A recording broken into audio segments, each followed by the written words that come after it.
kota Nusantara. Yang justru jadi persoalan bukan soal Jakartanya, tapi ini ide, gagasan, pikiran dalam membentuk ibu kota baru itu seperti apa sih? Itu kan nggak transparan dari dulu sampai sekarang. Malah ada beberapa ide sekarang mulai berpikir gimana kalau IKN itu ibaratnya apa, di audit. Beberapa pendukung skema IKN ini sering merujuk Bung Karno.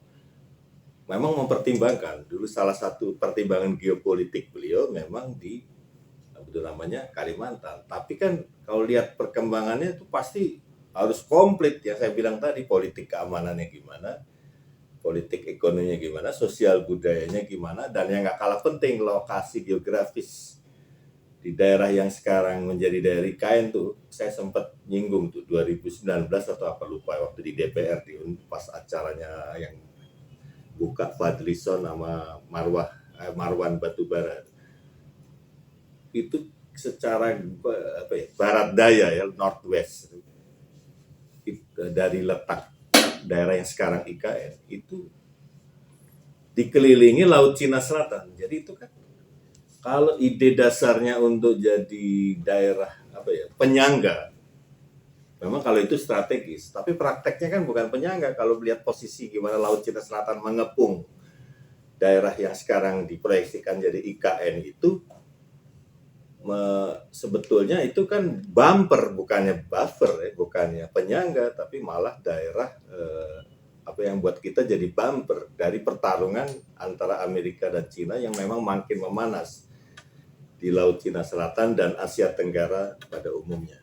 Nah, itu ide tentang ini yang belum jelas kalau menurut saya. Ini sebetulnya IKN itu bagaimana? Terus motif dari para elit, ya saya boleh harus berani mengatakan elit karena rakyat nggak dilibatkan. Jadi elit-elit yang yang memang simpulnya Jokowi, tapi sebenarnya kan nggak hanya Pak Jokowi, tapi elit-elit ini sebetulnya mau berekspektasi atau motivasinya itu seperti apa sih? Kalau saya melihat gejalanya, ini sebetulnya bukan sekedar ingin meninggalkan legacy, bahwa di pemerintahan Jokowi sudah ini prestasinya gini, sudah bikin ibu kota baru. Kalau saya lihat ada ide bukan sekedar raja yang ingin meneruskan penerusnya. Jadi ibarat raja udah mangkat, dia meneruskan turun dan nanti terus turun temurun. Kalau saya lihat nggak begitu. Walaupun kesan sekarang dengan Prabowo Gibran kesannya begitu ya, tapi sebetulnya enggak. Tapi apa?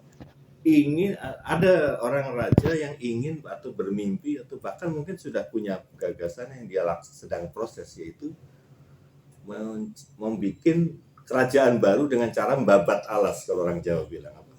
Daerah yang tadi IKN itu termasuk bagian dari itu. Nah, ya itu tadi. IKN itu berarti upaya membabat alas untuk bikin kerajaan baru yang biasanya itu menandai satu ini baru.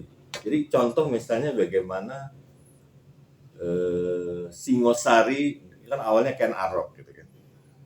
Tapi kemudian dia menjadi cikal bakal di Singosari, berkembang, tapi terus raja terakhir kan terbunuh. Nah, sejak itu ada proses suksesi yang cukup rumit melibatkan Mongol malah ya. Sehingga akhirnya muncullah sosok baru Raden Wijaya yang kemudian mantu dari Raja Kartanegara, raja terakhir turunan Ken Arok itu yang karena mati terbunuh, yang sebenarnya dari internal sih, bukan dari asing ya.